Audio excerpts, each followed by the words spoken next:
आप देखें कि आज हमारे समाज में जितनी भी प्रकार की विषमताएं हैं, जितनी भी प्रकार की समस्याएं हैं, प्रॉब्लम्स हमारे सामने हैं, उसके पीछे एक विशेष बात डिवीजनिज्म है, अलगाववाद है। चाहे वो कास्टिज्म हो, जातिवाद हो, चाहे हिंदू मुसलमान का झगड़ा हो, चाहे वो दूसरे दूसरी बातों को लेकर हो, विदेशों और देशों में भी जो झगड़े हैं, इंटरनेशनल स्तर पर भी जो आज अशांति बनी रहती है। मैं रूस का हूँ, मैं अमेरिका का हूँ, मैं पंजाबी हूँ, मैं यूपी का हूँ, मैं साउथ इंडिया का हूँ, मैं नॉर्थ इंडिया का हूँ। इस प्रकार की बातों को लेकर जो अलगाववाद है, सेपरेटिज्म है, डिवीजनिज्म है, जिससे कि मनुष्य अपनी शक्तियों को इकट्ठा करके एकजुट होकर आपस में संगठित रूप से समस्याओं का हल करने की बजाय अपनी शक्तियों का एक विध्वंस करने में लगा हुआ है, जिससे कि और समस्याएं बढ़ जाती हैं। तो आप देखेंगे कि उसमें आप उसका कैसे हल कर सकते हैं,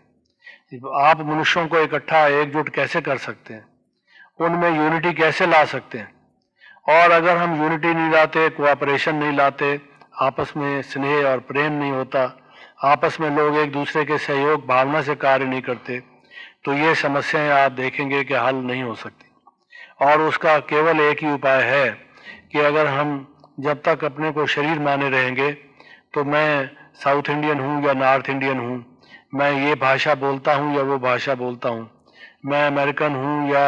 मैं अफ्रीकन हूँ, ये भेदभाव चाहे वो कलर के हों, चाहे लैंग्वेज के हों, चाहे वो प्रोविंशियलिज्म हो, ये होते रहेंगे, बंटवारा बना रहेगा और दुनिया में झगड़े होते रहेंगे। अगर इनको आप मिटाना चाहते हैं, हिंदू मुस्लिम सिख ईसाई सब आपस में भाई भाई, या नॉर्थ इंडियन साउथ इंडियन भाई भाई, या रूसी और भारतीय भाई भाई जैसे नारे लगाए जाते हैं, लेकिन उसके पीछे सिद्धांत क्या है, असलियत क्या है, उसको जब तक हम नहीं जानेंगे तो ये कैसे होगा कि यूनिटी आए और आपस में हम प्रेम से रहें, ये एक मूल्यनिष्ठ समाज की स्थापना हम कर सकें, समाज को एक सुख शांति पूर्ण हम एक समाज बना सकें। उसका केवल एक ही तरीका है मिलाने का, कि अगर हम ये समझें कि हम सब आत्मा हैं, ये जो पंच भौतिक शरीर है ये तो एक हमारा चोला है, ये एक असेंबलीज ऑफ इंस्ट्रूमेंट्स है जिसके द्वारा हम कुछ कार्य करते हैं, वरना हम इससे अलग एक अनादि और अविनाशी सत्ता है। हम सब ज्योति हैं और उस एक परमात्मा की संतान होने के नाते हम आपस में भाई भाई या भाई बहन हैं। तभी ये वसुधैव कुटुंबकम, ये विश्व एक बड़ा परिवार है और हम सब भाई भाई हैं, ये भाईचारे का दृष्टिकोण हम में आएगा। तो जो हम एक मूल्यनिष्ठ समाज की स्थापना करना चाहते हैं, उसके लिए ज़रूरी यही है कि हमारा आउटलुक चेंज हो, हमारा एटीट्यूड चेंज हो। जब तक आउटलुक और एटीट्यूड चेंज नहीं होगा तो समाज में परिवर्तन कैसे आएगा। और वो आउटलुक और एटीट्यूड चेंज तब होगा जब हमारा पहले स्वयं के प्रति जो रॉन्ग एटीट्यूड बना हुआ है कि हम अपने को एक पुतला मिट्टी का, एक शरीर नाशवान चीज माने हुए हैं, जो दाल भात हम खाते हैं जिससे ये शरीर बना है, बढ़ता है, हृष्ट पुष्ट रहता है, अगर हम अपने को उसी का अपने अस्तित्व को उसी से जोड़ देंगे, ये तो शरीर है, ये मटेरियल है, लेकिन इस मटेरियल को चलाने वाली इसके पीछे एक स्पिरिचुअल है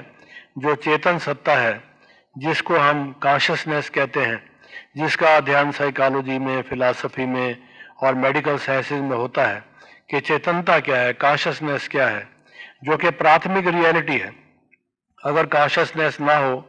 तो यहाँ सब जो बैठे हैं हमें उसकी अवेयरनेस भी नहीं होगी और जो कुछ हम सुन रहे हैं या बोल रहे हैं उसका भी हमें पता नहीं होगा।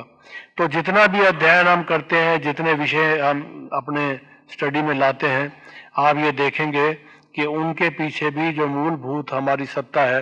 वो कॉन्शियसनेस है, चेतना है। वो चेतना क्या है जो मेरा स्वरूप है, उसको जानने की जरूरत है। उससे ही समाज में एकता आ सकती है और मिलजुल कर हम आपस में सहयोग से ये सब कुछ कर सकते हैं।